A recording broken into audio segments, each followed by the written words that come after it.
మద్యపాన నిషేధం అంటే యథార్థవాది లోక విరోధి అంటారు. నేను మద్యపాన నిషేధం గురించి ఏం చెప్పానంటే 2019లో మేనిఫెస్టోలో సంపూర్ణ మద్యపాన నిషేధం అసాధ్యం. ఎందుకు అసాధ్యమో చెప్తాను.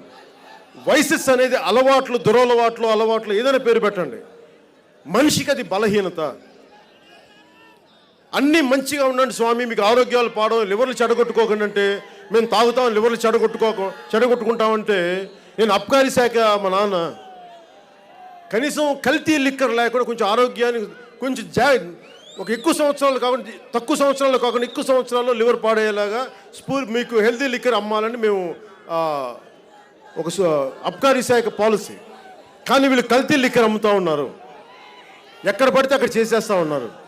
నేను చెప్పింది ఆ రోజున మేము సంపూర్ణ మద్యపాన నిషేధం రేలేగావ్ సిద్ధిలో అన్నా హజారే గారు తీసుకొచ్చినట్టుగా ఒక పంచాయతీ కానీ ఒక కాలనీ కానీ అందరూ నిర్ణయించుకుంటే ఇక్కడ మాకు బ్రాందీ షాపులు ఉండకూడదు, బెల్ట్ షాపులు ఉండకూడదు, ఏ షాపులు ఉండకూడదు అంటే ఆ ఏరియా వరకు సంపూర్ణ మద్యపానాన్ని నిషేధం చేయొచ్చు.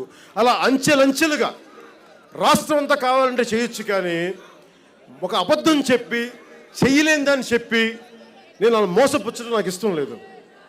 అలాగే ప్రభుత్వం ఈ ఆదాయం కావాలి. అందువల్ల మీరు ఈ రోజున నేను ఓపెన్గా నిజాయితీగా మాట్లాడాను. నాకు దానివల్ల ఒక అబద్ధాన్ని నమ్మారు ప్రజలు 2019లో మద్యపాన నిషేధాన్ని అని. నేను ఈ రోజుకి మీకు చెప్తున్నాను, ప్రజలందరూ అంచెలంచెలుగా కోరుకుంటే ఆ ప్రాంతాల వారీగా ఇప్పుడు మచిలీపట్నంలో 80%, 70% ఒక ఓటు సంఖ్య అనుకొని వద్దు ఇక్కడ మద్యపాన నిషేధం అంటే సంపూర్ణంగా నిషేధం చేస్తాం. అది ఆడపడుచులు కోరుకోవాలి, ప్రజలు కోరుకోవాలి.